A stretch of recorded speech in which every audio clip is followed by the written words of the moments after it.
All right, members. We have attained a quorum, and it is about time to start. This is the security panel meeting. Item number 1, confirmation of the minutes of the previous meeting.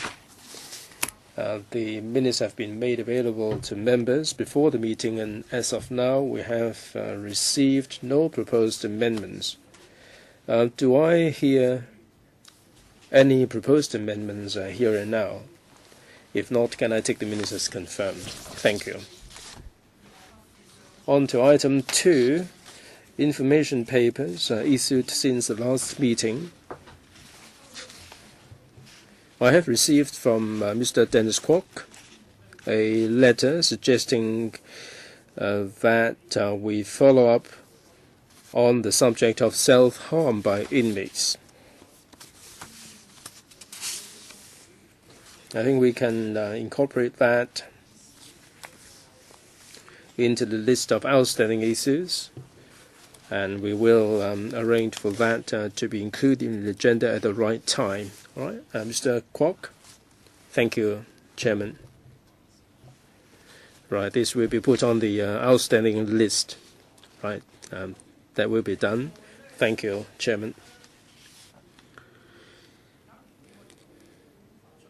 Other than that, there is nothing else in terms of additional papers. So let's move on to item 3, date of next meeting and items for discussion.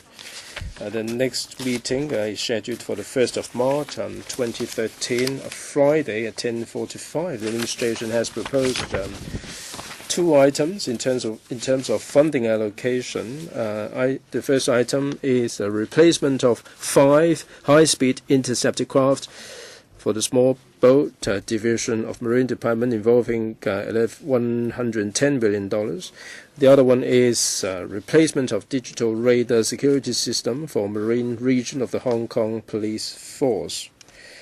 This will incur $40 billion. This is funding proposal for equipment replacement. So those are the 2 items from the administration. Referring to the list of outstanding items, I would propose that the item proposed by Ms. Emily Lau on the 4th of January,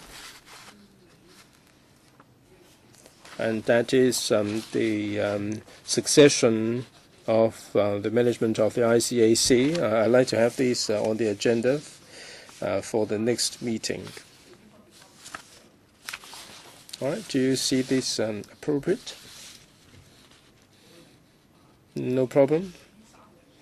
All right, then we have those 3 items. The replacement of equipment shouldn't take long. And for the ICAC one, members might be more interested.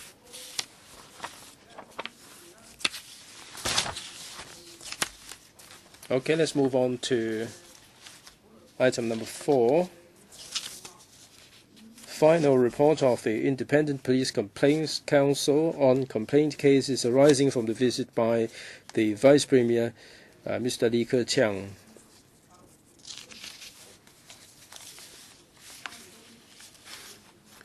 I'd like to invite the officials into the chamber for the discussion. We have with us for this item government officials and also 2 representatives from the Independent Police Complaints Council, Secretary General and Legal Advisor. And they will be assisting us in our discussion on this final report. All right, shall we wait until the administration is with us? I gather that you have received the paper on the 19th of December, the CB2 389/12-13. We also have a paper from the Electrical Secretariat assisting us in our consideration.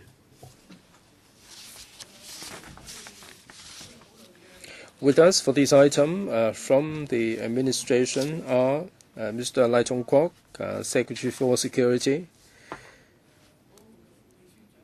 Ms. Carol Yip, Deputy Secretary for Security,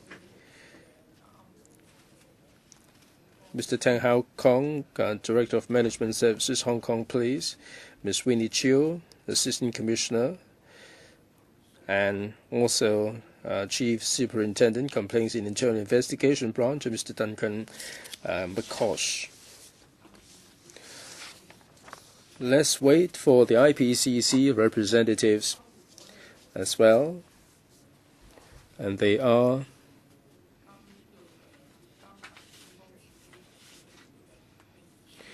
Secretary General of the IPCC, Mr. Ricky Chu, and Legal Advisor, Ms. Cherry Chan.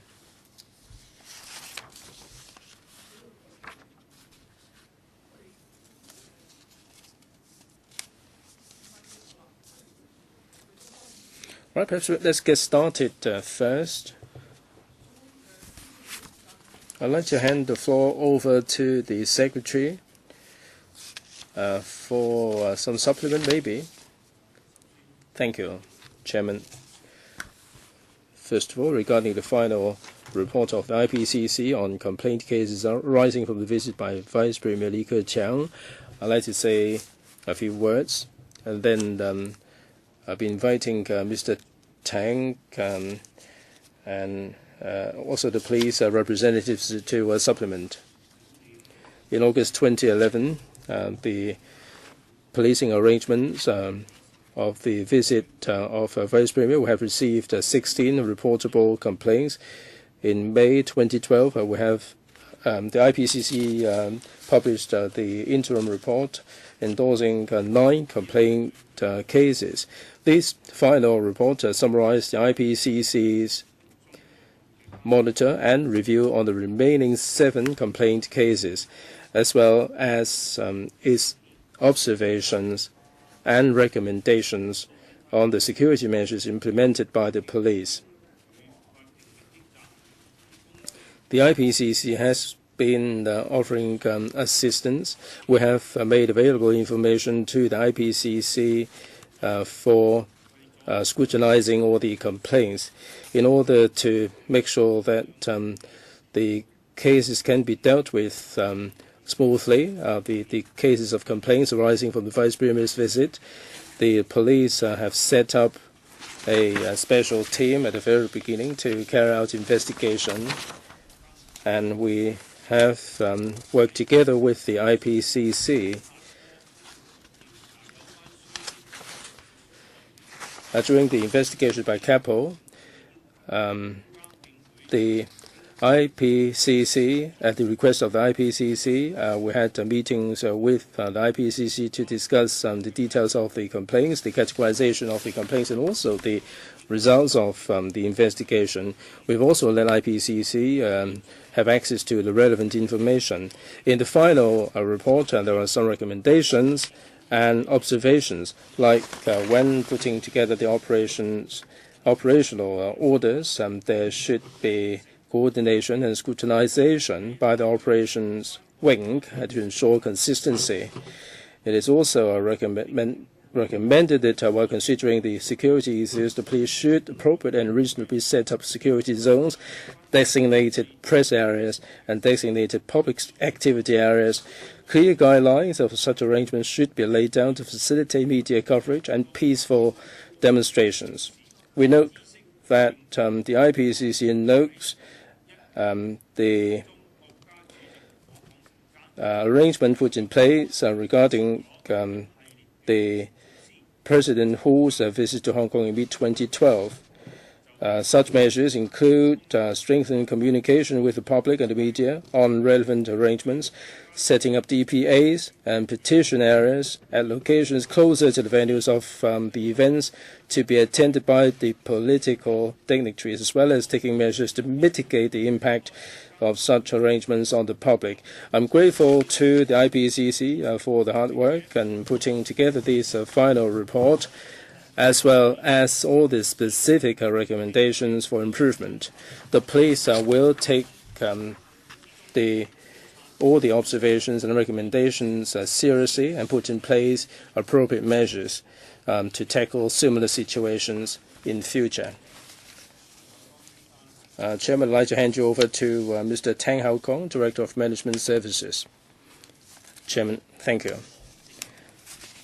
To ensure the personal safety of political dignitaries would be a very serious duty of all police forces the world over.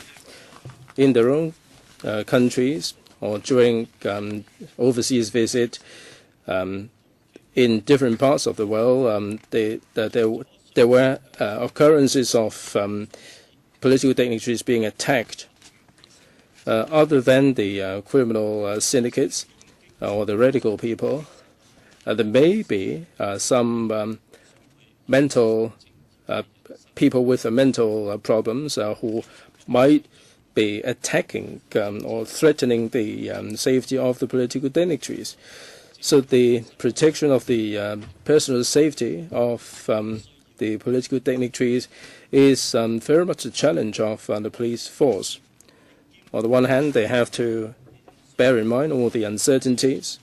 On the other hand, they have to deal with all the unexpected issues, and there can be grave consequences if there are lapses in the arrangement.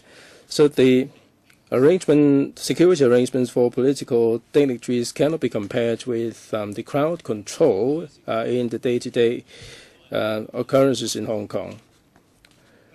The Hong Kong police are part of Hong Kong.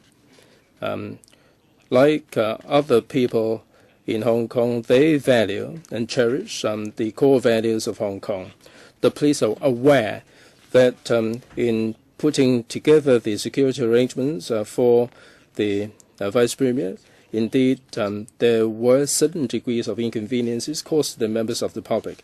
The police are aware of the fact that the public criticisms will enable us to do better. The police force will, with modesty, listen to criticisms from all quarters in order to make sure that we can do a better job in similar arrangements in future.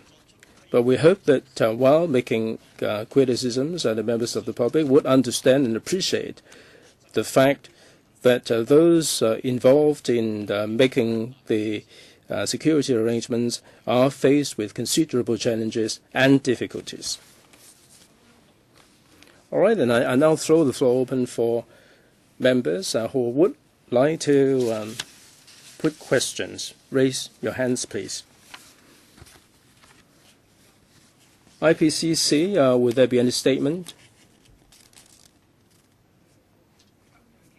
Or IPCC, Chairman, if I may, say a few words regarding the IPCC's work and our monitoring of the 16 cases investigated by KWOK. Now, since we have received the reports, to the time we submitted the final report, it took 16 months. Now, we have read all these reports. We anticipated that it would take quite a bit of time, and by the 8th month, i.e. in May last year, we issued an interim report. The focus of the interim report is to categorize all these cases, and within the last 8 months, we scrutinized the security arrangements on the part of the police, and whether there are any recommendations that can be made for the police. In January, we published the final report. As the Secretary for Security said a moment ago, we have made a series of recommendations and observations, the areas that can be improved upon to minimize the number of complaints in future. In all of the 16 cases involving 40 complainants, 10 of them are substantiated, and for two cases, as the IPCC and KWOK couldn't reach a consensus on the decisions, so the classification of these two cases has been handed over to the CE for his consideration.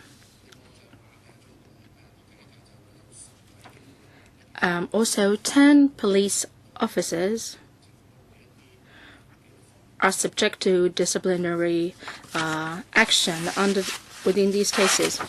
Michael Tan, Claudia Mo, James To, Chen Cam Lam, Kwok-him, Sid Ho, Emily Lau, Raymond Wong, anybody else? Dennis KWOK as well. All right, let's start. Mr. Michael Tan, 5 minutes each. Thank you, Chairman. I have a question for the police and then IPCC. I want to know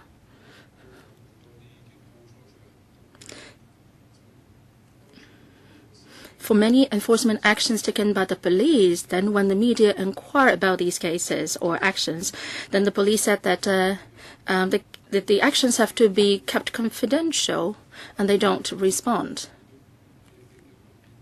Now, and for the IPCs, when they are looking at these cases, the police don't even want to disclose information.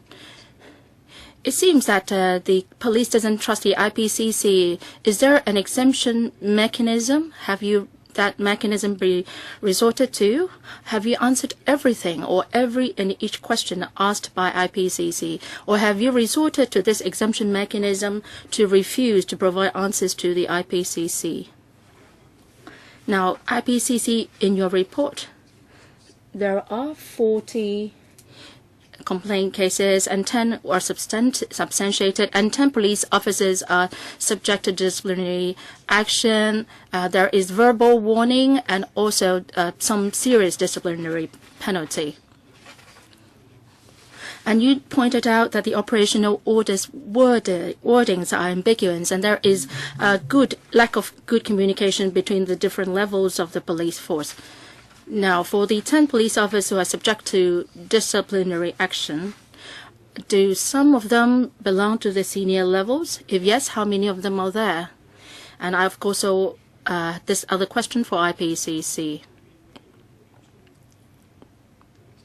You should have a confidentiality system. Do you have a collective responsibility system like the EXCO and a confidentiality system like the EXCO? Or is it true that the IPCC individual members can disclose whatever he likes after listening to all the information? If there is a collective responsibility system, is there any difficulty in implementing that collective responsibility system?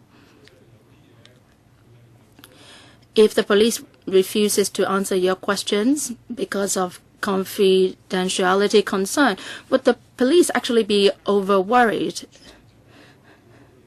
If without the IPCC, then the police will not be giving answers to a lot of questions. And can we have the trust that IPCC will get every answer to the questions is asked on the police? All right, I will ask the police to answer first. Yes, Mr. Tang. The police stance towards the IPCC's request for information is this, that the police respects the statutory power of the IPCC and its statutory role. So as far as possible, we would do our best to assist in providing the information it requests so that it can discharge its duties in law. Now, on the complaints related to the visits of the Vice Premier, in the process,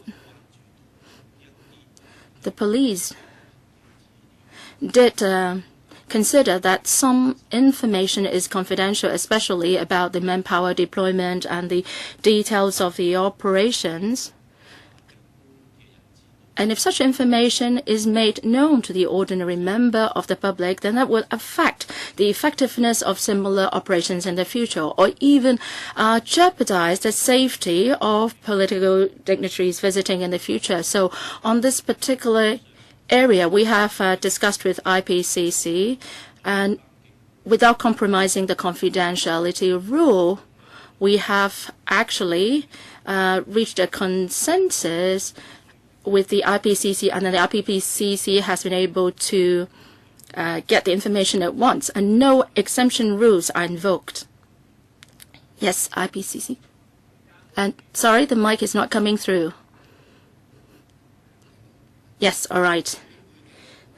The confidentiality rule is according to IPCC Articles 39 and 40. They say any information obtained from CAPO should come under protection or is protected information.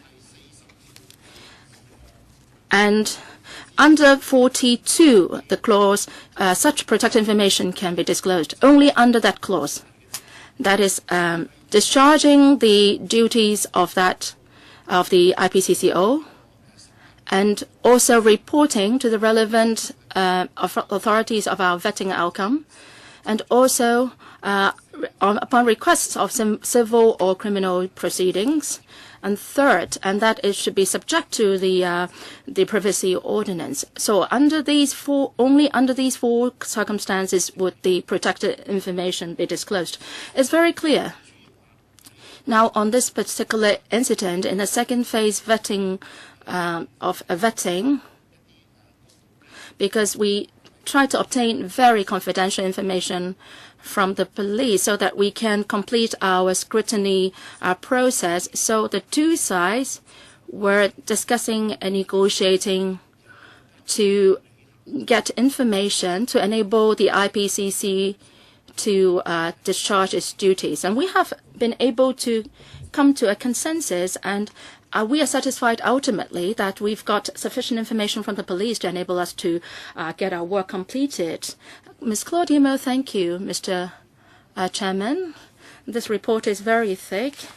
And on page 47 and page 64, the IPCC said that actually many improvements can be made.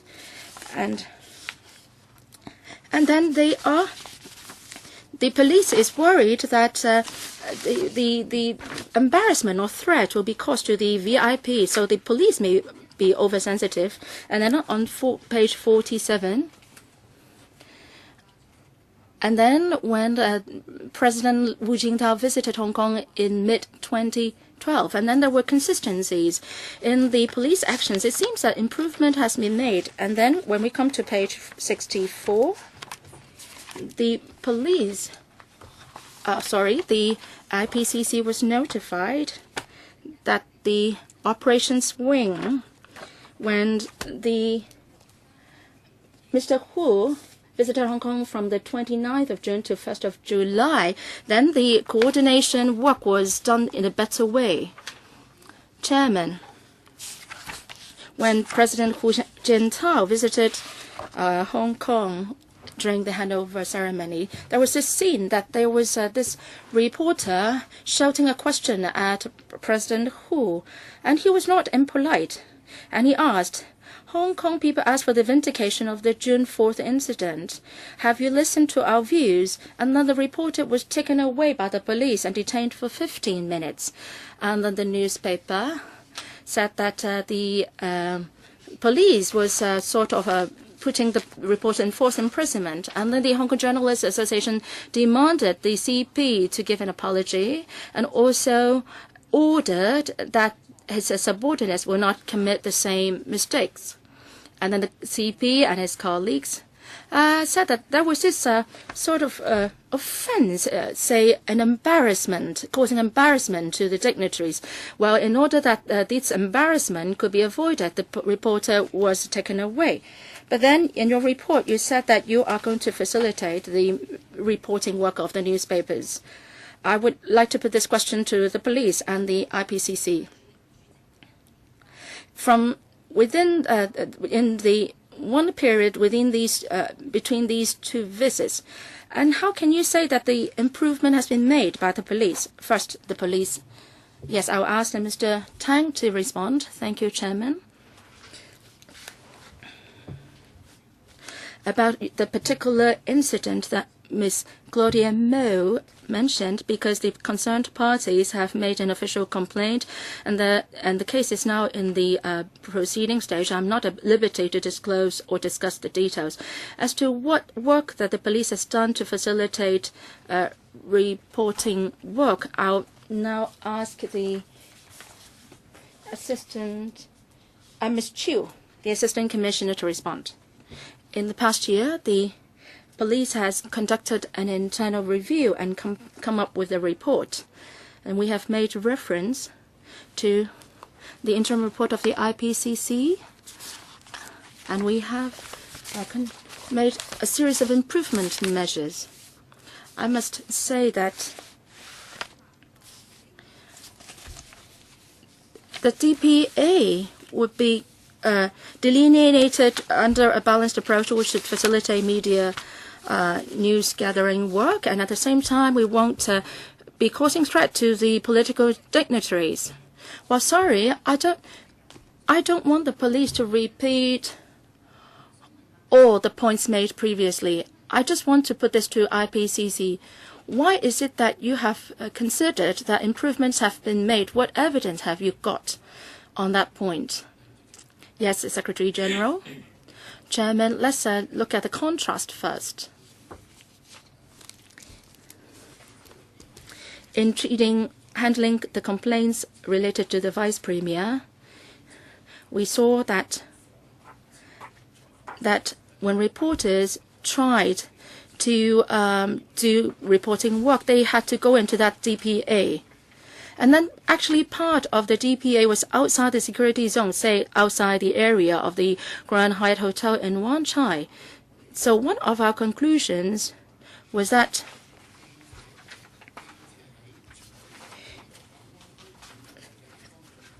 when reporters do reporting work outside the DPA, or outside the security zone, they should not be subjected to any restrictions. So when President Hu Jintao visited Hong Kong,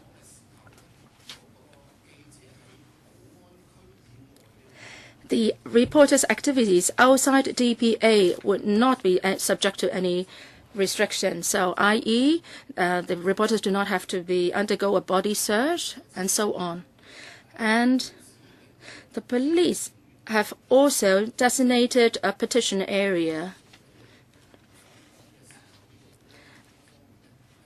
That kind of arrangement was not in place when the Vice Premier visited Hong Kong. So on these two particular points, I think the police has already made improvement, has already launched improvement measures. Now, as far as the preparation work in advance, the police, the PPRB has strengthened communication with the media. They have established 8 media liaison teams.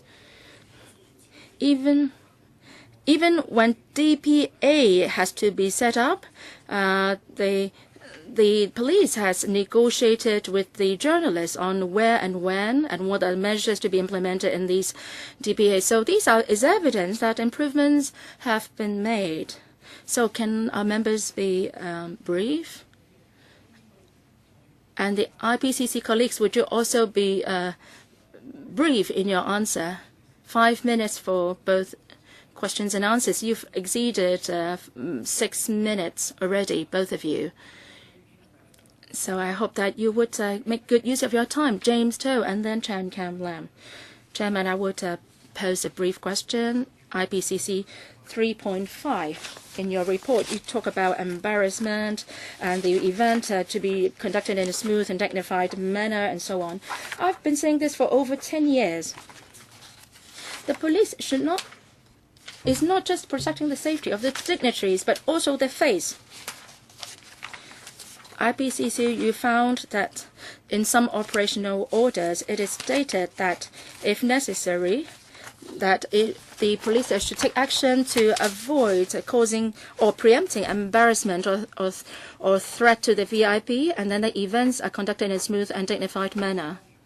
Embarrassment, threat, smooth and dignified manner. Are these the exact wordings in the operational orders? Yes? Yes, these are the exact wordings in the orders.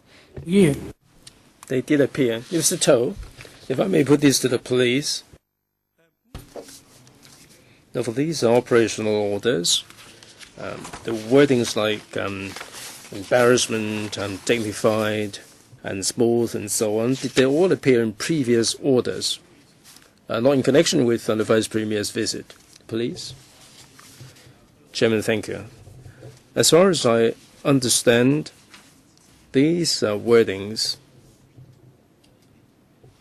I must emphasize that appear in individual operational orders in certain districts. Now, I must admit that these wordings might give rise to confusion, and they're not necessary. Mr. To, I'm talking about previous operational orders, not issued for the Vice Premier's visit. Did they all appear in previous orders?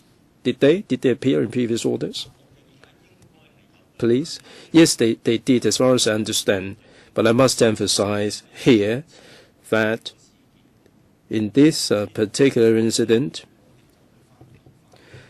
or after this particular incident, we reviewed the orders, and they appeared in previous orders. Mr. To, I am really angered by this. Now, we have been talking about this here in this council for a decade. The Commissioner talked about it. The Deputy Commissioner talked about this, and assisting commissioners talked about this at different levels of the police, at all kinds of meetings. We talked about this before, and you are trying to safeguard a guard against embarrassment and so on. Now, when I was chairman and vice chairman of the security panel, I asked for the documents to be made available, and you refused. And you kept saying that you wouldn't do anything like that. It's really about personal safety. I talked myself hoarse about it. Now, on this occasion, the IPCC asked for the operational orders, and you were caught. You were caught out by this. Chairman, if I may put a question here. You said that going forward you will avoid using these wordings. Did you give any instruction to your men that embarrassment, dignity, and smooth, these are not your consideration? Your considerations would merely be personal safety. Would you do that? Or did you do that? Please. Well, previously, at the stage of the interim report, I said that the overriding objective of our operation is to protect the personal safety of the political dignitaries and public order. I said this before, and I say again, and this is the only objective.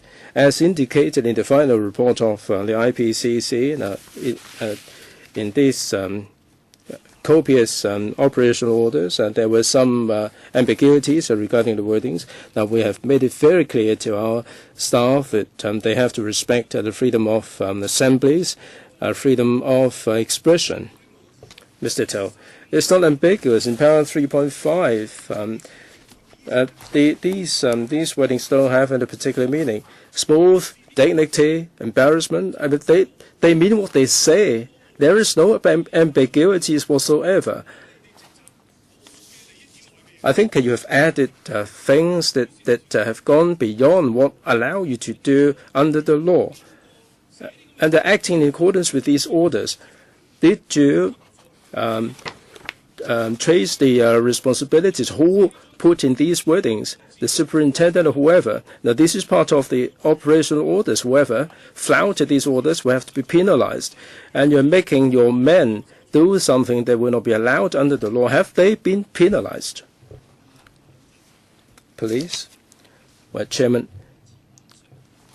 now if members have different opinions on particular certain wordings, I do understand that, but the key thing is that as far as the operational orders are concerned, the IPCC did have a look at these, and they agree that we don't have any political motive in the entire operation.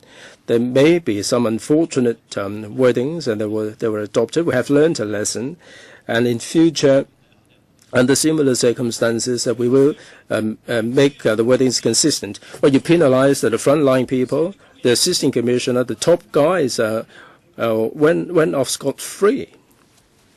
Mr. Chen Kam-nam, and then Mr. Kwok-him. Chairman, thank you. I'm sure when political dignitaries appear at large-scale activities, there should be proper arrangements to be put in place to ensure their personal safety and to make sure that the visits will be conducted in a smooth manner. Also, in the process, we have to ensure public order. If I may find out about this, from time to time we receive complaints. When the police deal with these complaints, or when CAPO deals with these complaints, sometimes there are no complainants. In these kind of cases, how do you actually follow up on them? Case number 13, for instance, in the report it mentions that the relevant person refused to furnish any information or to lodge a formal complaint. And the IPCC did ask the police to carry out investigation. I'm not against any further investigation, because if we can get a better understanding of the situation, then it would clear up the situation. It would be good for everybody all around. But the thing is, there are no complainants. And there are complaints against the police up and down the force, and this may not be fair to the police as a whole. So my question is, when dealing with these complaints, what are the difficulties that they faced? And if I may put a question to the IPCC also regarding these complaints, without complainants, how do they proceed dealing with them? Yes, please. The gentleman is not speaking through. Please carry on, please. Under the existing ordinance, we do have clear instruction that if there are no complainants, or if the complainant is not the person involved, how do we deal with them? We do have instruction in this regard. Now, during the visit by Vice Premier, it's not the case that there were no complainants. It's just that the complainants were not willing to be involved in the investigation. Now, we understand that if they are not willing to assist in the investigation, it would be very difficult for us to have any investigation conducted in a fair and just manner. So I'd like to take this opportunity to express our gratitude to those who lodged complaints and helped us with the investigation so that we could investigate the complaints thoroughly and fairly. IPCC, Chairman, thank you. When dealing with these complaints cases without any complainant, the IPCC will look at the complaint itself and whether there would be any objective facts to enable us to conduct any meaningful investigation in order to come up with a meaningful result. If the answer is yes, then we would advise the police that even in the absence of any complainant, investigation should be conducted. In other words, even if the police conduct the investigation, there will be no conclusion that they can be reached, then we will classify these as a case that they cannot be pursued. Now, even if the complainant has to come forward with the evidence, and maybe we could have some CCTV evidence that would yield positive results, we would ask the police to carry on with the investigation. They they would explain to us that despite the investigation and inquiry, they still couldn't classify it or categorize the case, then we would accept the result.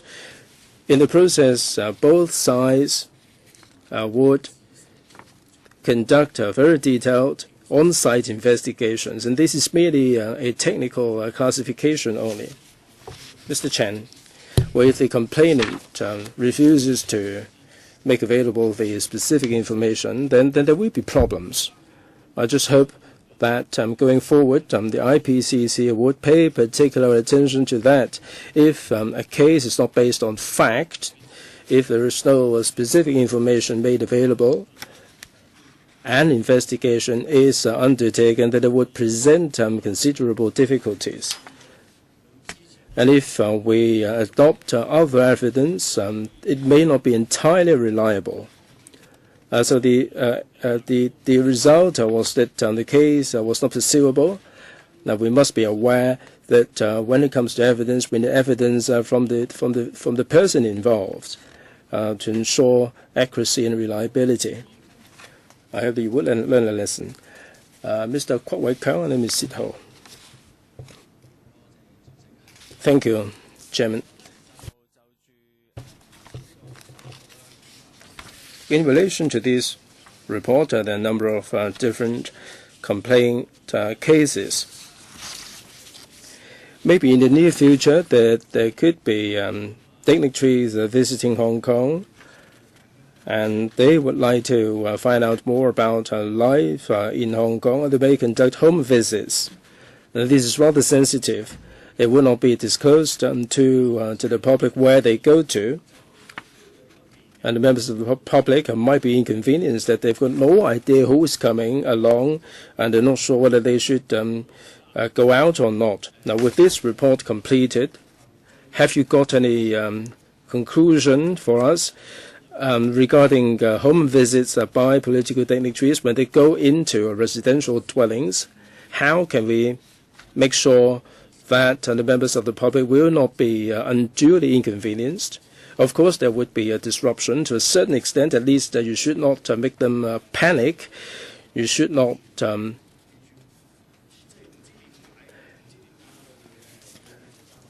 you should not give people the idea that they're not supposed to do certain things that otherwise they would be permitted to do. Now, the report has been completed. What specific measures do you have to make preparation for future occasions? Director? Chairman, thank you. Thanks very much, Mr. Kwok, for the suggestions. I think this precisely shows that the operations regarding protecting the personal safety of political dignitaries are pretty difficult. Now we have to deal with all the uncertainties. We cannot disclose the minute details of the visits, but at the same time, we have to minimize the inconvenience and disruption to the members of the public. Now, I must say that with each political dignitary visiting Hong Kong, there would be a different level of risks in our assessment, and the places they go to would be different. All we can do is to have regard to the practices adopted by advanced countries the world over. I can assure members that what the police are doing is actually comparable to what they are doing in advanced countries, and they do appreciate what we do. When dignitaries are visiting their countries, the disruption and inconvenience to the members of the public would be greater and would take a longer time than what it has been in Hong Kong. I'm sure that members must have some personal experience in this regard. Mr. Kwok, also the area of the security zone, and we have tried out designating these zones, and would you be considering enlarging or reducing the size of the security zone?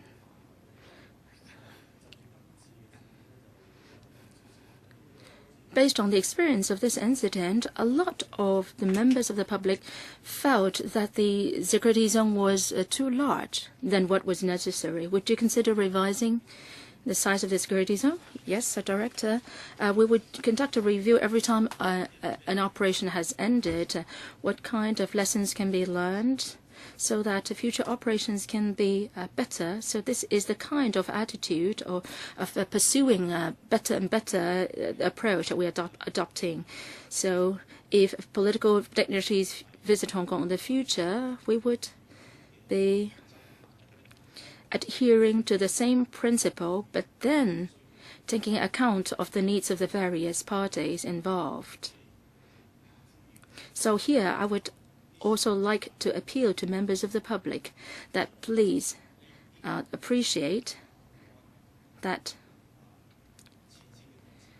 frontline staff in these security operations have to put up with a lot of pressure, and the safeguarding the personal safety of the political dignitaries is a responsibility of the police. Is a very big task, and so when political dignitaries visit Hong Kong, our security operations would be very different from those of, say, in an crowding control situation. Mrs. Sit-ho, I agree that the Chinese and overseas political dignitaries visiting Hong Kong, their personal safety is our responsibility, taking care of that. But we can't take care of their feelings, like whether they feel embarrassed or not. It's difficult to put a yardstick there. So why is it that the commissioner is not here today? The commissioner was very arrogant. Yesterday he said that he was going to have an open debate with the IPCC. Now we are here holding an a public meeting here. So the CP was not here, but then the IPCC chairman is not here either. So I can't put questions to both of them. So I really hope that an arrangement can be made for these two heads to come. And then I don't want the police using the use of keeping the information confidential to not be involved in the debate. I have a question for the IPCC chairman. In the entire report, there are issues which are left unresolved. For example, case 16, B and F. A reporter made a complaint about the DPA at Grand Hyatt building and WCT building in Ho Man Tin. And then the DPA was designated in a public area. And then this is so ridiculous. Well, if the reporter didn't have a press badge, he could move around freely like any other members of the public. And now with a press badge, he had to be restrained to stay within the DPA. And then in the report said that the IPCC and the capo didn't agree on this case, and then the police said that the case was with no fault, and then the IPCC said that the case had been handed over to the CE for consideration. When did you hand the case over to the CE? Has the CE made a decision?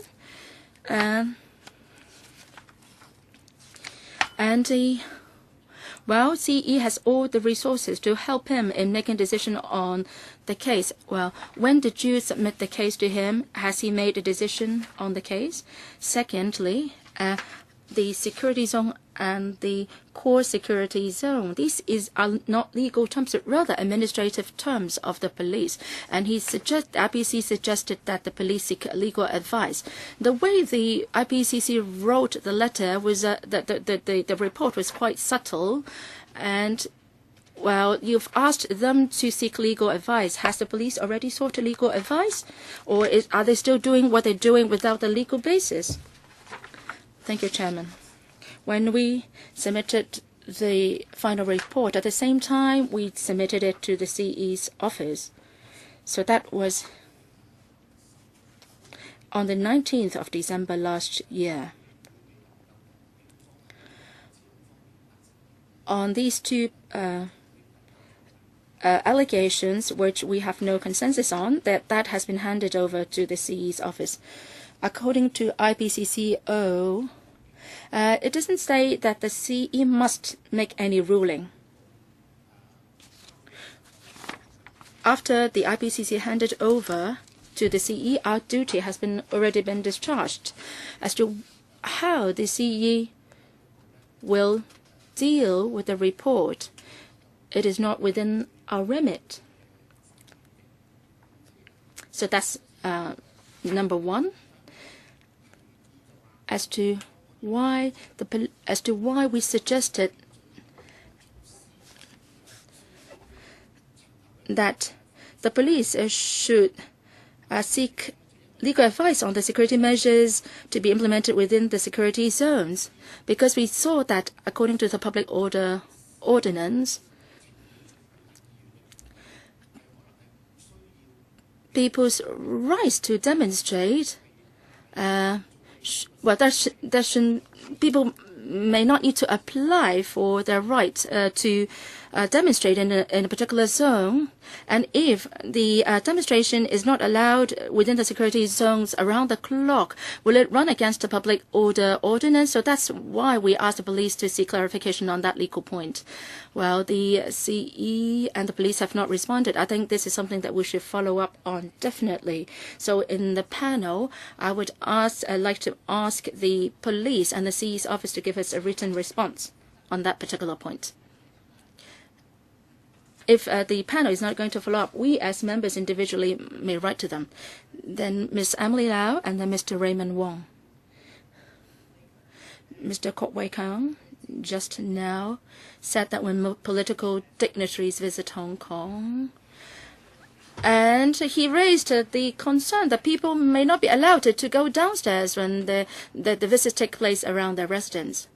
Well, when Mr. Xi Jinping visited Shenzhen, the security arrangements were rather simple. It didn't cause a lot of inconvenience to the local residents. Well, can the security confirm that when political dignitaries visit a certain district, the local residents are still allowed to go downstairs in their residences? The IPCC report said that your job is really to protect the personal safety of the political dignitaries. For wordings like embarrassment and dignity, well, let's do away with all these wordings in the future. So, Mr. Tang and the Secretary, can you reassure us that this would be the case? Yes, Mr. James Doe said that he has raised this point for over a decade. Well, how many decades can a person have in his life? So let's do away with all these wordings. Now, as for the arrangement for the press, the two-page response that they have submitted to us. So after they learned the lesson from the visit of the Vice Premier that they are putting in place a better arrangement for the Premier. But then you've detained the reporter for 10 minutes or so. Well, how can that be a good measure? So please be clearer. Well, the report said that you have not been putting in good arrangements for the press in media reporting. Well, you put the press, a DPA, at the east wing of the CGO, and actually the political dignitary left at the west wing. Well, so it's not surprising that complaints were made, and you and the petitioners and the press wouldn't even be able to see the dignitaries at all. So can you make some major amendments and you put in arrangements that the petitioners and the press can actually see the dignitaries. And the IPCC said that not only the press but the members of the public should be able to see the dignitaries, and all these zones should not be sited too far away from the venues. Now, some media are here today, so they would know whether you are really making major amends to what you're doing. so that they can be facilitated in their reporting work. So the IPCC's chairman says that, well, it's all right for them to undergo security check and that their identity be verified, but then they should be allowed to cover or to do reporting work within a very close proximity of the venue. Can you assure us that this is being done? Yes, Chairman. Well, the police have been working with the press at a number of occasions other than when there are visits of the political dignitaries. We've been working with the press on many other occasions. The police have all along understand that we have to work together with the press and communicate with them. So there are many reporters here in this room, and I hope that they can testify that the police have been trying our best to help the press and to strengthen communication with them. The society is changing very fast, and demands from the press are changing also, and the police's work is also changing from time to time. So the ultimate solution is for the police and the press to maintain an effective communication channel. Well, I think Mr. Tang is very brave. Now the press here can testify whether the police is doing what they claim they are doing now. So I encourage the media who are now here in this room to write to us, to tell us whether what the police said is really being done. If that is a fact, then I'm happy to accept what you said, because we've had so many complaints from the press from time to time. Mr. Raymond Wong, and then next to Mr. Dennis KWOK. Chairman, the IPCC's suggestions are very conservative. He believes that the police doesn't have political considerations and they have to strike a balance between security operations and public interest. The IPCC is a body to prevent abuse of police. It's all along been a toothless tiger. I would think the report is too conservative, but still many problems have been highlighted. Some members have also said that what you did is without any political consideration. The police is to safeguard the personal safety of the dignitaries and not preventing and causing embarrassment to the dignitaries. You are self-censoring yourself. The CP has questioned the role of the IPCC. This is quite a toothless tiger, but it's better than nothing, the existence of IPCC. And the CP said that Mr. Jack Xiu-tong's remarks are very strange. The police requested that the protesters on 1st of January not to set up any street stations, and then the protesters didn't take heed of the police's advice. And then the Commissioner of Police found the remarks of the IPCC strange, and he said that he would write to the IPCC to clarify their stance. I think these are very arrogant remarks. I cited this example because I wanted to highlight the fact that if we've got a Commissioner of Police like that, it isn't any good at all. I think the frontline staff are the most miserable group. IPCC came up with this report, and then 12 police officers were subjected to disciplinary action, and 2 were under disciplinary hearing. This black shadow theory is the greatest joke since the CEP came into office. Well, it's apparent that the police sort of obstructed the camera lens of the reporter. All these penalties are too light, particularly in the senior superintendent and chief inspector in the Laguna City. They didn't show the warrant card, and they were considered as it as involving in a neglect of duty, they were just giving a verbal warning without the offences going into record. Now, those who gave orders were not held accountable, and only the frontline staff were to take the blame. I think this is quite outrageous. Well, you can be very aggressive. I'm sure that you find us really a bit of a nuisance. You simply repeat your answer, but you're in the firing line here. Now, the thing is, we have this system, and we have to make sure that the mechanism will improve. Now, we arrested we by the police, but we want really the system to do better. Now, there are cases that are non-pursuable, and we want to improve on the mechanism. We said before that just because some complainants refuse to give evidence doesn't mean that they should classify the cases as unpursuable. Now, Chen Kam-lam is blaming the IPCC. Now, we are always victims. We are always persecuted. You've got all these people jumping or leaping to your defense. Now, this classification system is problematic. IPCC made the point a moment ago. I won't repeat that. Second, with the agreement of both sides, some cases will not be pursued, and there are 5 cases that are dealt with like this. I believe that the investigation should depend on the nature of a particular case instead of just brushing them aside with the agreement of both parties.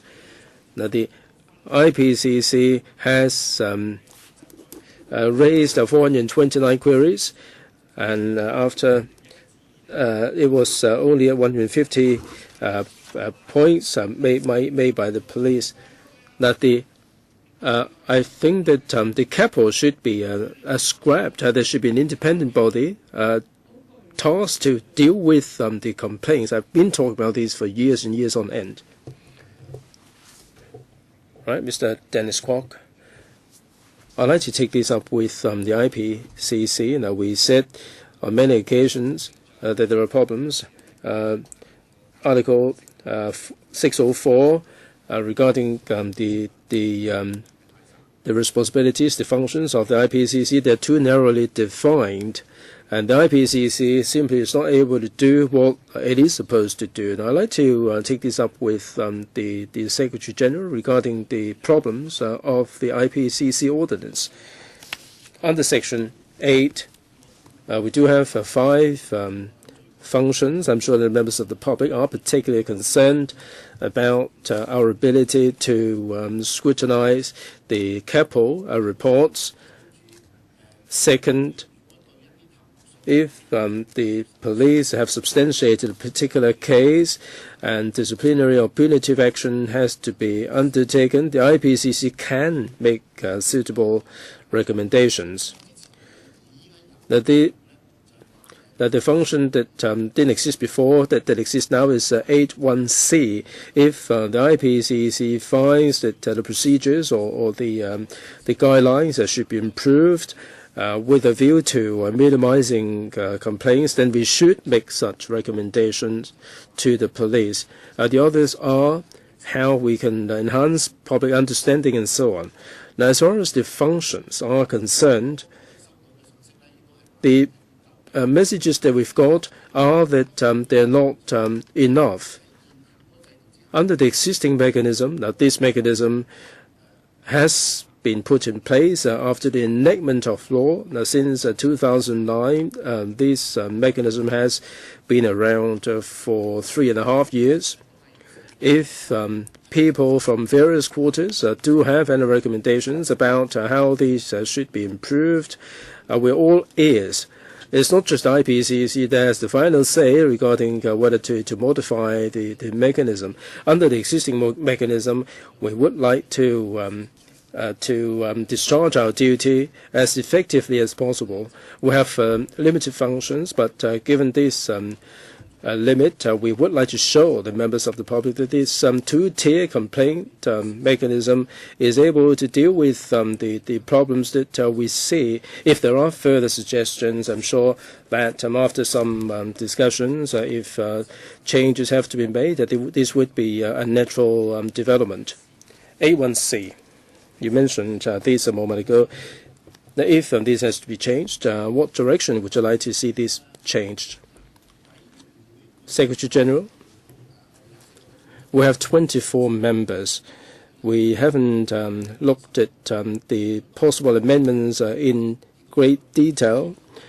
We've heard all along different views from various quarters. Now, fine-tuning, in fact, we are fine-tuning the system together with the police, like the complaint manual, how we should make changes. And also, in addition to the law, there can be a mechanism for grievances to be expressed. For these fine-tuning efforts, we do liaise with CAPO, and we do want to make sure that the existing mechanism can be improved within the confines of the law. You've heard that from one of the members that there should be an independent body instead of CAPO. Now, the IPCC members' views are that if we are going to do that, then the existing complaint mechanism would be changed completely. Should it be something advocated by the IPCC? Now, the existing system has not been given sufficient time to run, and the IPCC hasn't quite put forward these ideas. Mr. KWOK, well, we all feel that the IPCC is very much limited by the law. The functions are too narrowly defined. Now, one of the problems is like mediation, for instance. In terms of public rallies, perhaps the IPCC can mediate to smooth out the coordination problems between the police and the members of the public. Secretary General? Now, before and after the July 1st rallies, indeed, we talked with the police at the preparatory meetings. Perhaps there can be a role given to the IPCC. But because of the technical and legal issues, we haven't really put this into practice. Mr. KWOK, that's because of the law. Well, one of the key practical issues is that if IPCC were to be involved in these preparatory meetings on public rallies, what role should we play? If there are arguments between the police and the organizers, what sort of role should be played by the IPCC? Should we offer our views? And if there are complaints, in the light of our complaints, would the effectiveness of our monitoring role be compromised? But I think we have to consider all these. Mr. Christopher Chung and then Mr. Lam Tai Fai. Thank you, Chairman. In relation to the problems arising from the visit by Vice Premier Li Keqiang, I think the frontline policemen have been acting in good faith. They have to balance between the rise of the demonstrators and the members of the public. I think they have done their bit. I'd just like to follow up with a simple question. Regarding the IPCC report, there are some ambiguities in the wordings of the operational orders. Will there be an improvement to be made? If so, what sort of improvement are we talking about? I'm sure that would go a long way towards avoiding any further confrontations in these public rallies. Director? Chairman, thank you. We have learned a lesson from this incident. For similar operational orders, we will standardize the wordings. Now, there are some members who cast doubt on the effectiveness of the two-tier complaint system. I'd like to say something on this. Now, like the ambiguities in the wordings, through this complaint mechanism, we've all agreed that we should clarify the wordings. On a broader scale, the existing mechanism has been effective in minimizing complaints. Now, let me quote you some statistics. Under the existing mechanism was brought in the middle part of 2009, and in 2010, the number of reportable complaints compared with 2009 has seen a drop of 22%. In 2010, we have seen another drop of 5%. In 2012, last year, we've seen another drop of 14%. So obviously, this mechanism has been around for 3 years, but if you look at the statistics in terms of prevention of complaints, we have achieved pretty good results. In terms of investigation under the existing mechanism, under the monitoring of IPCC, 90% of the investigation is completed within 4 months, and under the existing mechanism, 90% or 94% of the conclusions are accepted by the complainant and those who were complained.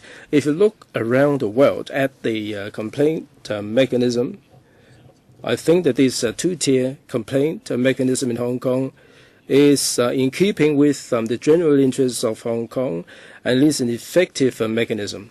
Mr. Cheung? No? Right, Mr. Lam Tai-fai and Mr. Leung Kwok-him.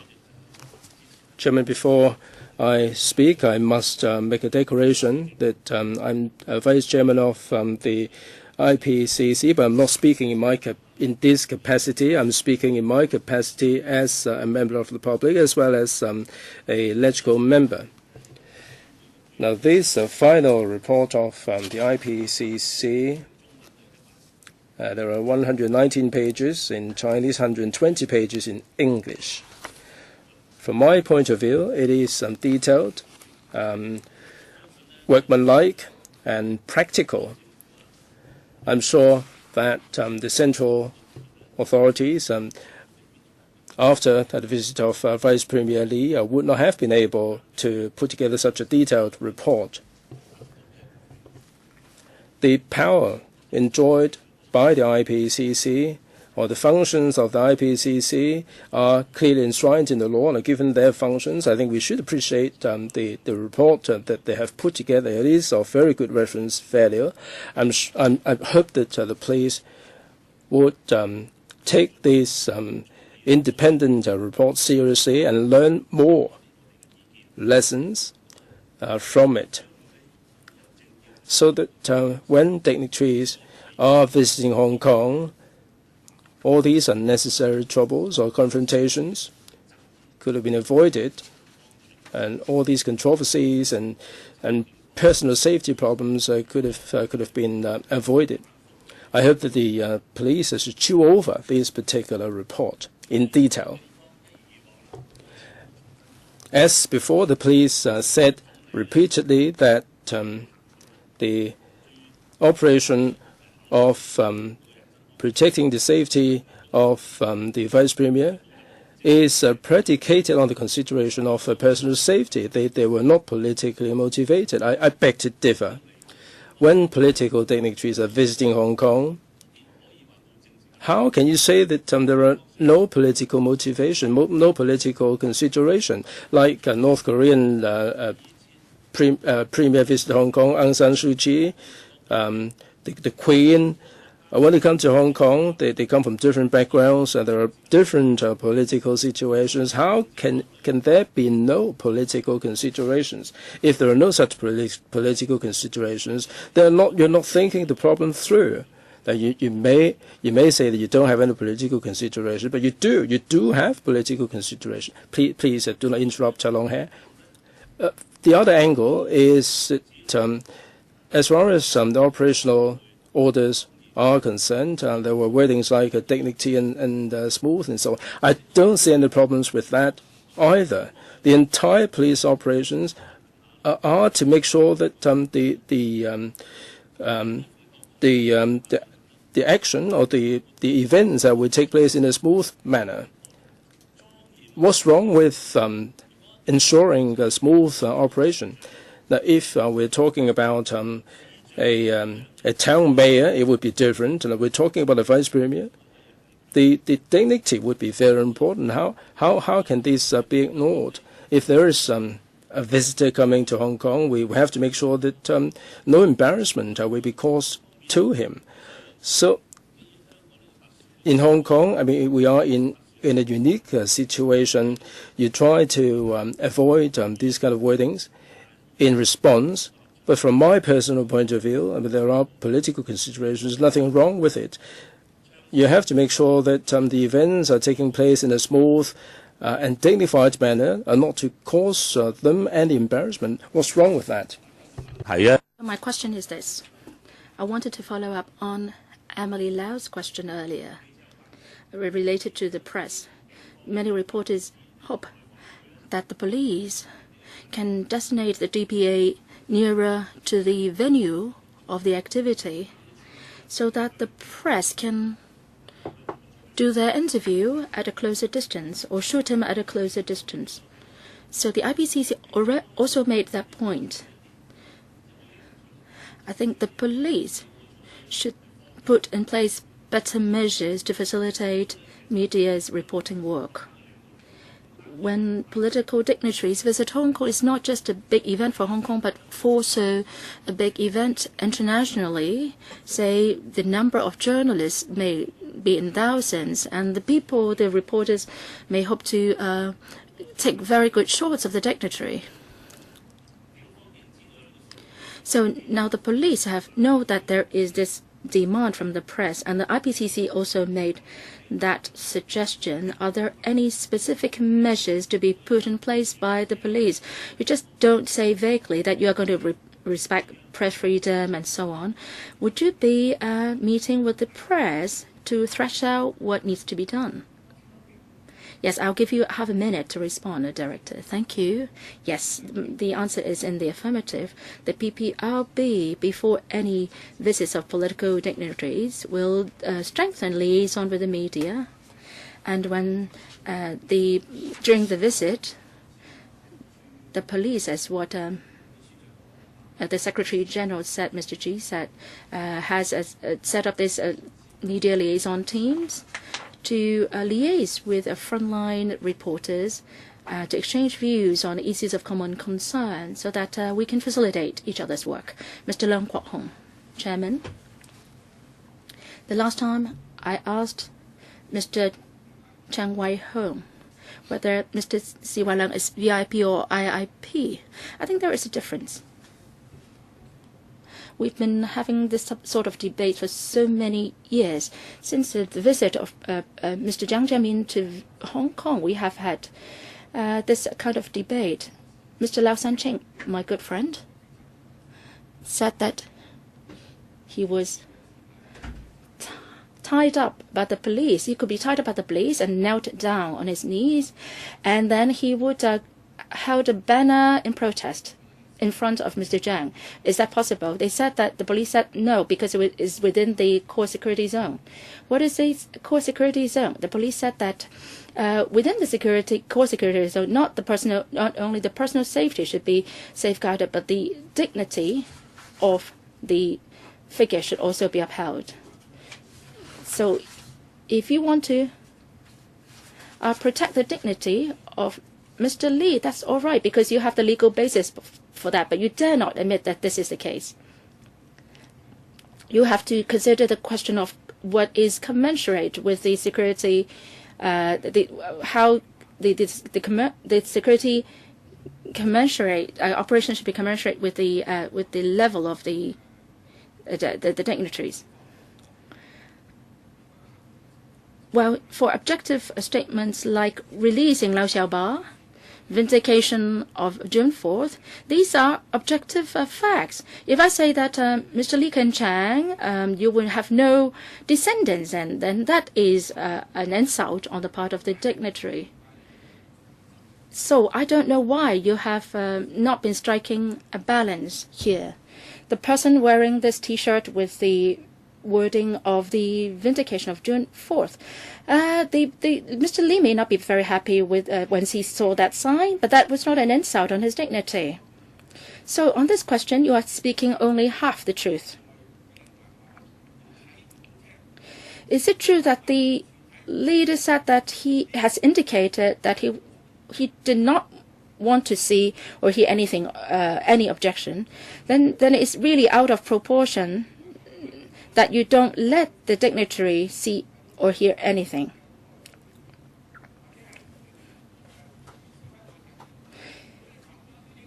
If you agree to his request of not seeing or hear anything, you're not really protecting his dignity. You are actually depriving the Hong Kong peoples of his right for expression as enshrined in Article 27 of the Basic Law.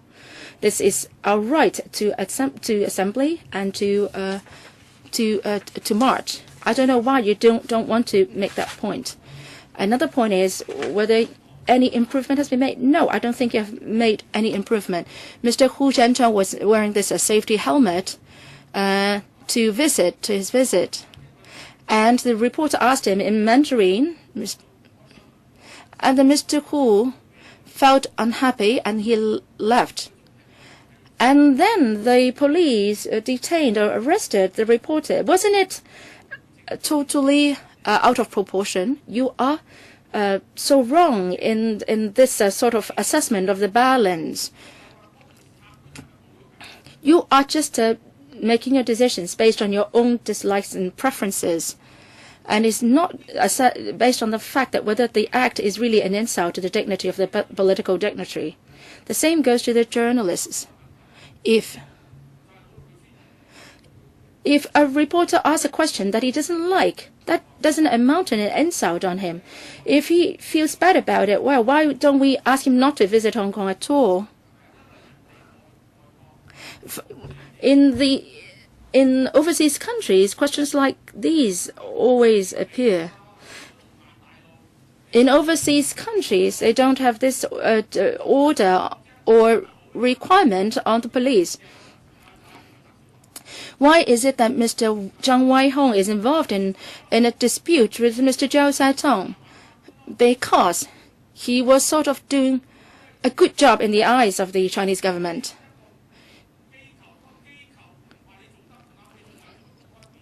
And then you appoint this body, and then this body points out your mistakes, and then you argue with him. Then that's not right. Mr. Tang, your remarks are really deceiving Hong Kong or cheating Hong Kong people. You can protect or uphold the dignity of the political dignitaries, but that should be done at an appropriate level, and it's your responsibility to explain to the IPCC why what you did is appropriate. Anybody in the second round?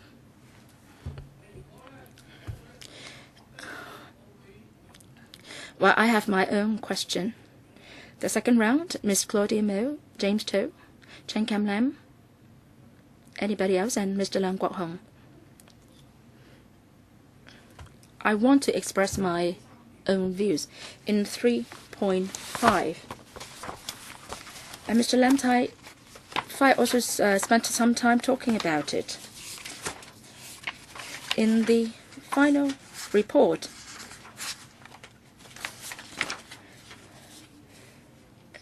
it is says that the security operation should aim at protecting the personal safety of the political dignitary. And it says in the past, it also says that we should preempt embarrassment and ensure that the activities is held in a smooth and dignified manner. I think these wordings should be included. And I think the wordings should be made clearer. What constitutes embarrassment?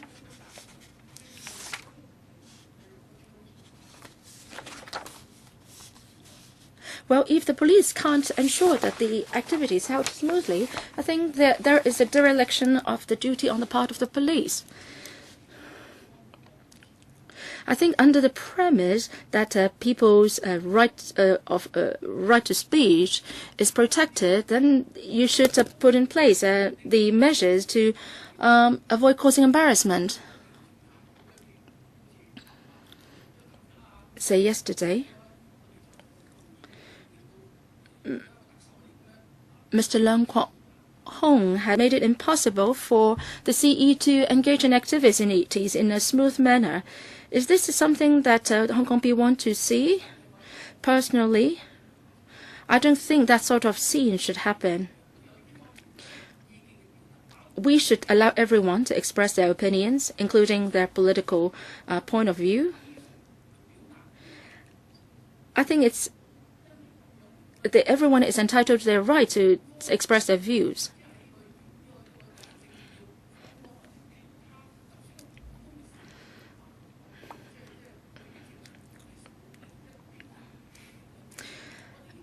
Well, I don't think it's reasonable for not allowing the dignitaries to engage in these activities in a smooth manner because we want to protect some other members of the public. I want to hear the police's view on that. Say, in using wordings like embarrassment, you should set it out more clearly what constitutes embarrassment, or what is not a sort of dignified manner of things. So, can the director respond? Thank you, Chairman. After hearing several members' views, I noted that different members hold different views on the same subject, and it goes to show that Hong Kong is a very diversified society. I must reiterate that Hong Kong is an law enforcement body, and we do everything according to the law. And whatever is required by the law for the police to do, then we would do it. Whatever is not written in the law, then we will not do anything that is not written in the law. I've also heard members said that the police have some differing views as opposed to what IPCC thought. I think this is healthy, and this is going to continue. Hong Kong is such an open society. We do have different views, and if we have different views, we should discuss them openly so that we understand each other and each other's concern, so as to come to a consensus or some common understanding. Now, on political dignitaries visiting Hong Kong, I must stress that the police's utmost concern is the personal safety of the political dignitaries. If you go to the internet and do some searching, you will find that in many unfortunate incidents, many assailants actually did the attack individually, and some because of they are suffering from mental problems.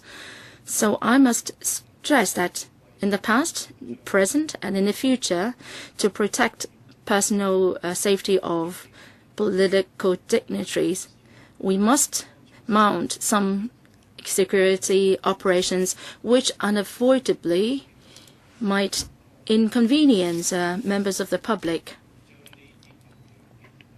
We hope to minimize such inconvenience on the one hand, and we hope that the public would appreciate the reasons for our actions and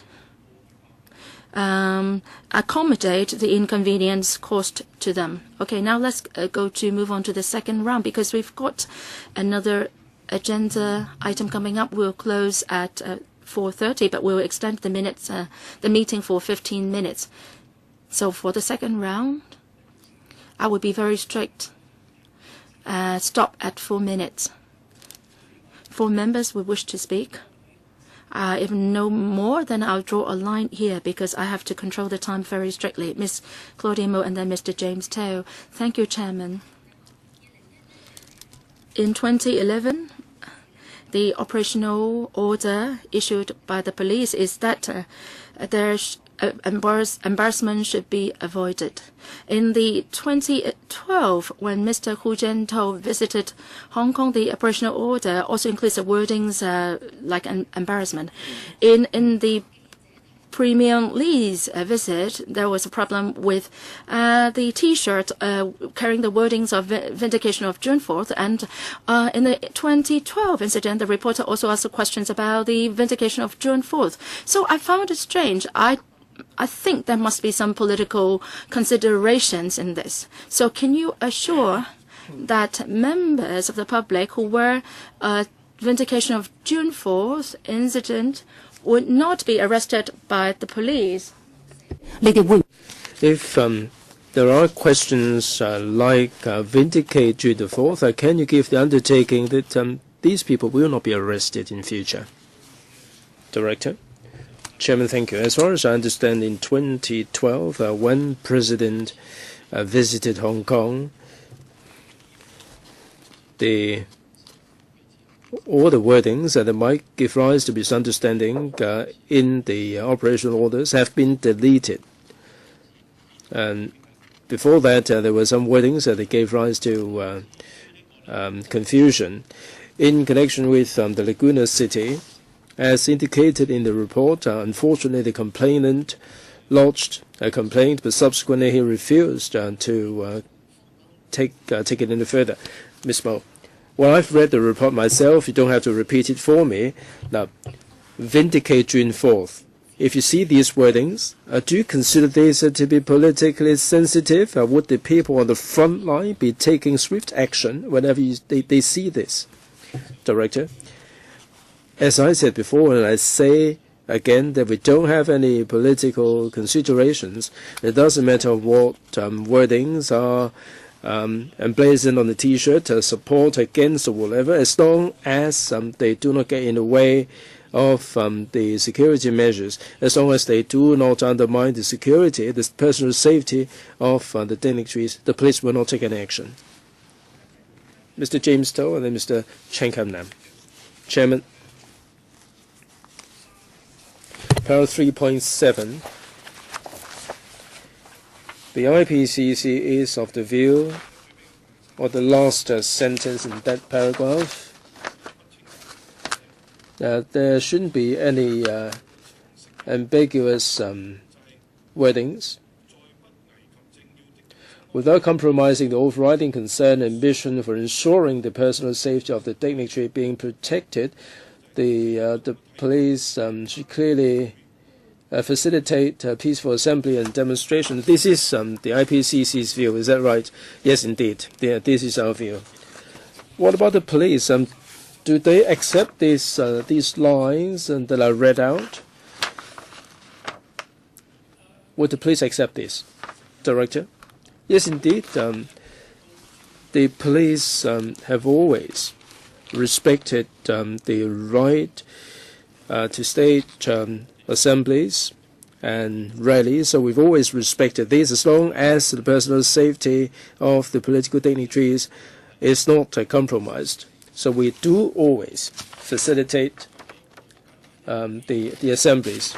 Mr. Teo, if in the operational orders there is a sentence like this, then I'm sure that the IPCC would not ask you to further stipulate this requirement. So are you saying that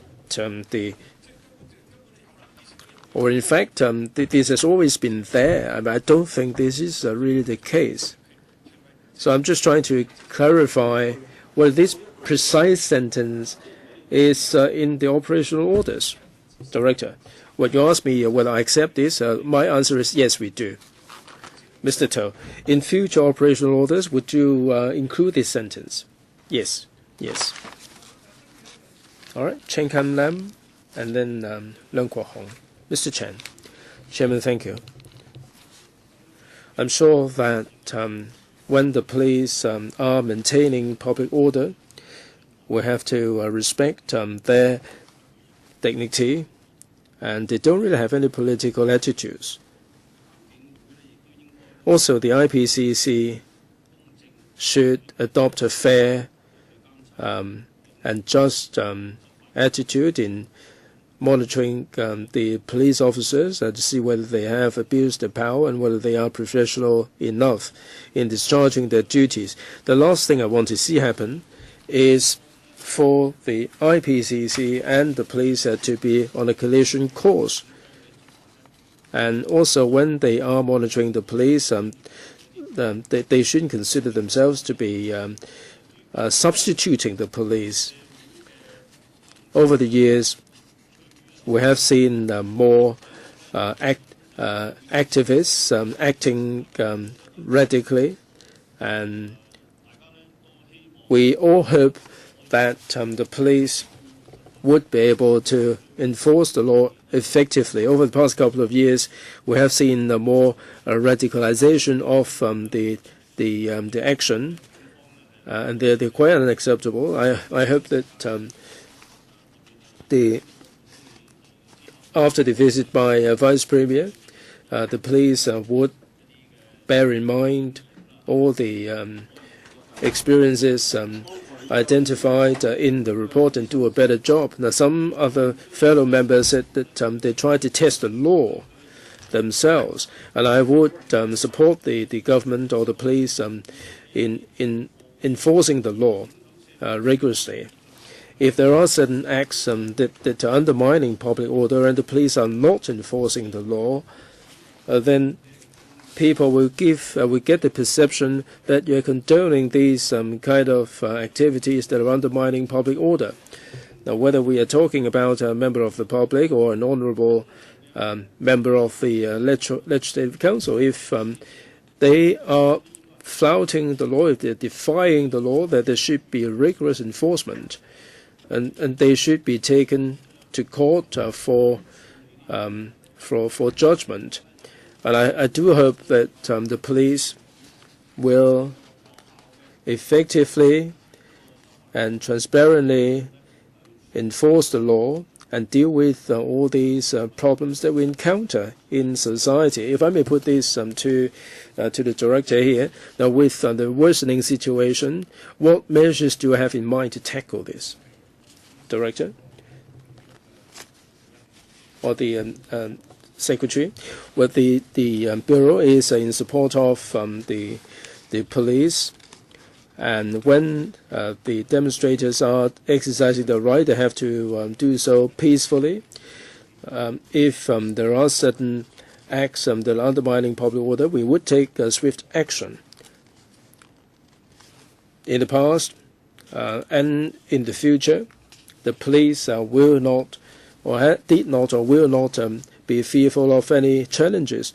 They will steadfastly discharge their duties without fear or favor. Director? Chairman, as the Secretary said a moment ago, the police are an enforcement agency. Hong Kong is a transparent society. Our principle in enforcing the law is very straightforward. There will not be any selective enforcement for political reason, and there will not be non-enforcement of the law for political reason either. Mr. Leung Kwok-him. Chairman. Well, of course, we will support law enforcement. Or before Mubarak stepped down, there were supporters saying that we support Mubarak implementing martial law. Now, what I'm saying is that the police are unconstitutional in their action. The police, the IPCC is monitoring them. If you are acting out of virus, then I'm sure that you will be arrested. If you stop me making protests, then you are acting out of virus. Now, we do have the freedom under the basic law, and you feel that you have to protect the dignity of a particular political dignitary, and you're depriving us of this particular right. You're assuming that if the dignitary will be unhappy if he sees this placard vindicate the June the 4th, then you're taking some action. It's all a question of proportionality. You're shying, you're evading this particular issue. Many members don't really understand where the problems are. We're not saying that you cannot enforce the law, but in enforcing the law, you cannot deprive me of my constitutional right. For instance, during Vice Premier's visit, I couldn't get any further at Hong Kong U, and some were pushed away at the emergency door. Now, my vehicle was passing through the area, and I was stopped, and a search was conducted. I do enjoy freedom of movement. Now, we are talking to you about this, and you're really going off a tangent. We're not trying to stop you enforcing the law. It's all a question of proportionality. I think after Vice Premier's visit, you deleted the wording. Why is it that during the President's visit things were so sensitive? Why is it that one of the reporters was arrested for saying something?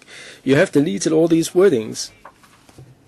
And there were no ambiguities, there were no embarrassment, dignity. Why did the frontline policemen enforce the law in the same way? Mr. Tang, before you were promoted, the Boao conference, it was said that any vehicles carrying a slogan cannot be allowed access into Wan Chai. And the judge said that you were acting unconstitutionally. It was illegal arrest, and the guy was released. Now, do you think that the policemen should give rough treatment like this in future? And you keep saying that there is discussion with IPCC. They're there to monitor you. There can be no discussion like this. They're asking you questions and you refuse to answer them.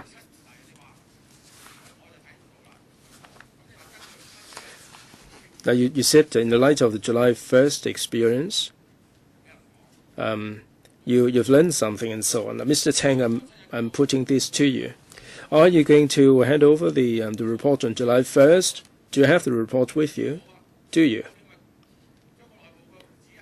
Why don't you disclose the July 1st orders? All right, I'm sure that members have voiced a lot of comments regarding the IPCC final report. I'm sure that we will work towards collectively how we can strike a balance between the dignitary's personal safety or dignity or whatever, and the interests of the members of the public.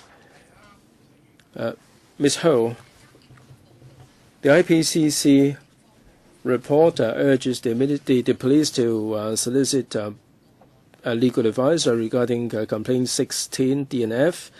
The press area have the police solicited any legal advice, or they are selectively responding to the IPCC. If they have solicited the legal advice, we should have sight of it. What do you want to do? Well, I'm asking the police to reveal the legal advice if they have done so. Right? The police might wish to give us a reply in writing. Well, have they solicited the legal advice? Well, I mean, we have another item coming up. Well, they will give the information in writing. They will do so in writing. Well, Chairman, they can say yes or no. All right, let me put this to the police director. Can you give us the reply right now? Chairman, when the IPCC made the recommendations, they made the recommendations in the light of the situation.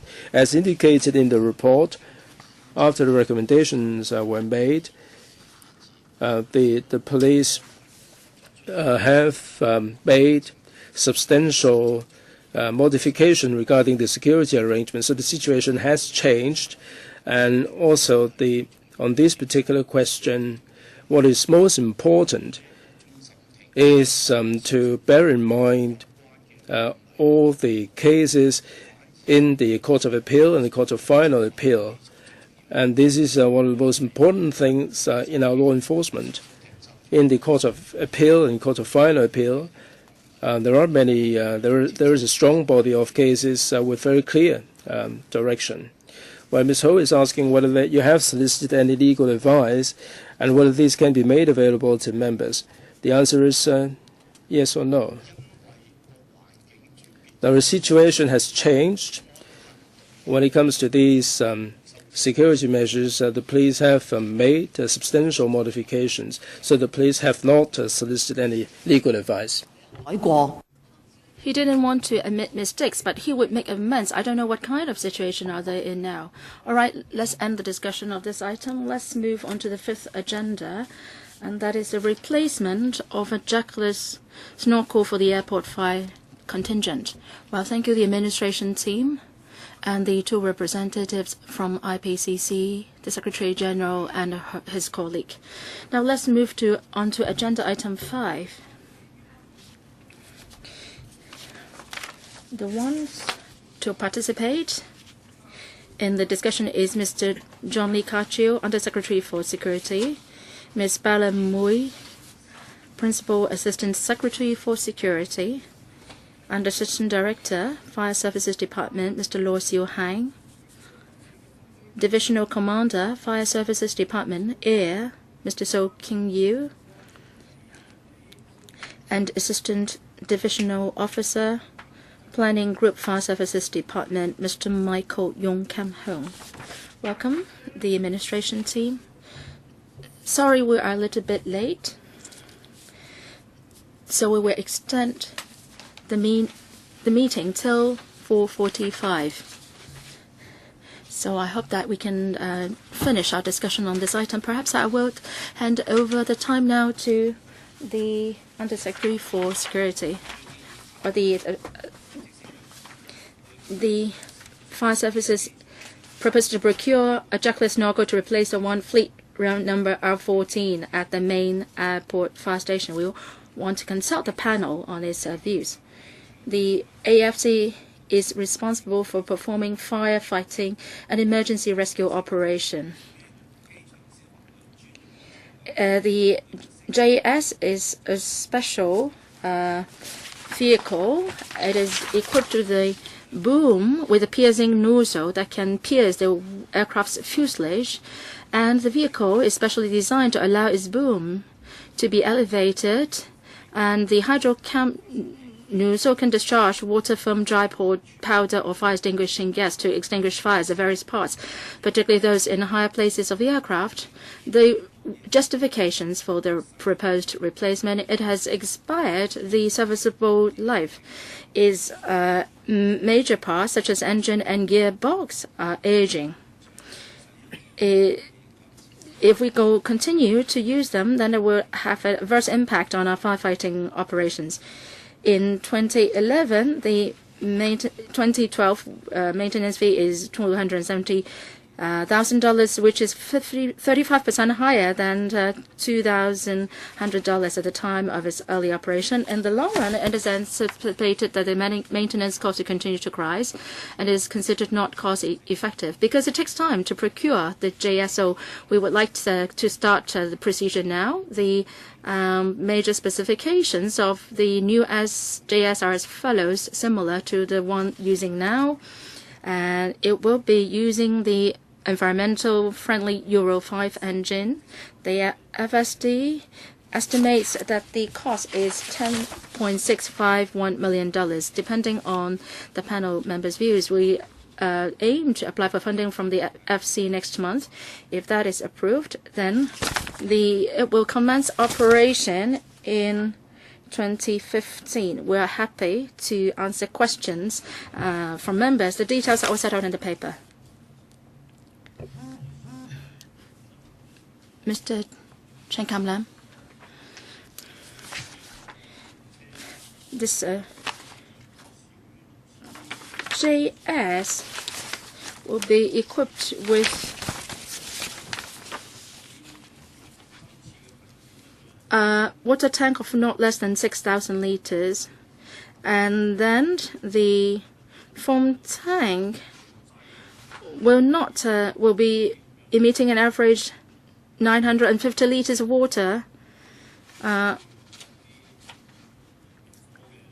minute. So it means the capacity of will be used up very shortly. So I want to know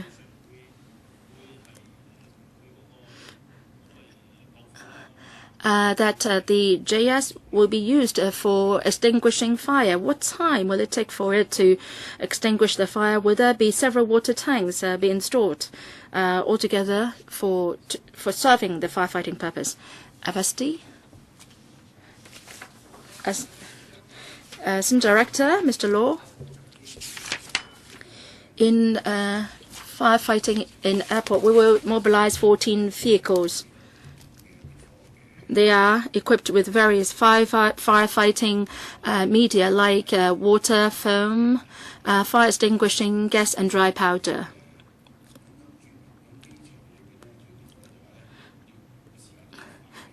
Speed is of utmost concern in firefighting at airport, because the two wings of the airplane stores a lot of fuel.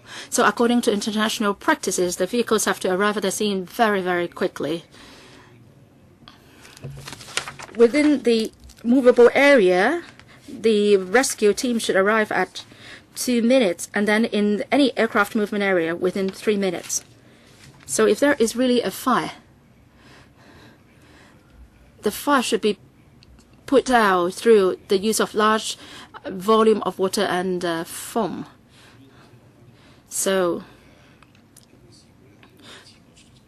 for any instance, we'll mobilize 14 vehicles, and there should be enough, should be adequate. Mr. Chen, Chairman, from the figures, we should be replacing the vehicles. Are the other vehicles of similar type or model? Well, let me explain. We have rapid intervention vehicles with powder and water tanks. And then we have 2 large-scale hose foam carriers with carrying a large volume of water and foam. And then we have crash fire tenders and all. And together with the jackless snorkel, we have a different types of vehicles. And the media used in extinguishing fires are also of a wide variety. Because the ejection speed is very quick, it seems that all the water will be used up within, say, a few minutes. And is it enough? Would you be able to put out the fire on the aircraft, or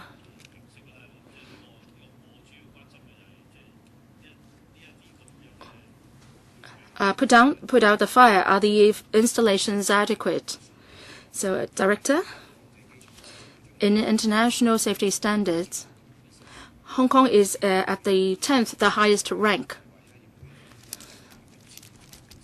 Well, the foam should be emitted at 11,000 liters per minute. Why is it that the GS seems to be emitting at a small amount? The JS is mainly responsible for putting out heavy fire. I think that it should be enough.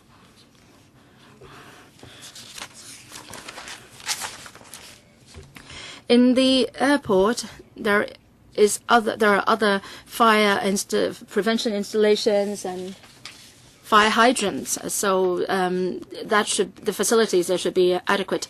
I support, in principle, the replacement of the JS. This one was installed in 2004, and in 2014, then it would be 10 years old. The new engine using the Euro 5 engine, will it have a longer lifespan? Or would it be the lifespan be shorter, and then a Euro 6 engine has to be brought in? Have you considered the lifespan of the new JS to be purchased? Do the suppliers only come from Europe, or would you be considering suppliers from other countries? Well, thank you, Mr. Ng, for your question, Director. On the environmental standards, because this is a special purpose fire vehicles, there aren't many suppliers apart from US. There are suppliers in Singapore and Australia. Or Austria, sorry.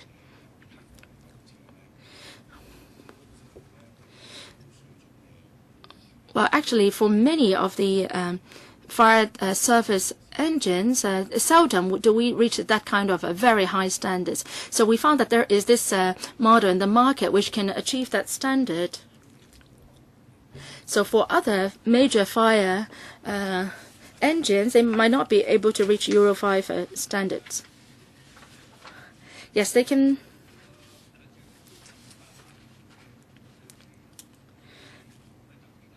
There is no limit on the fuel used by this engine, is that right?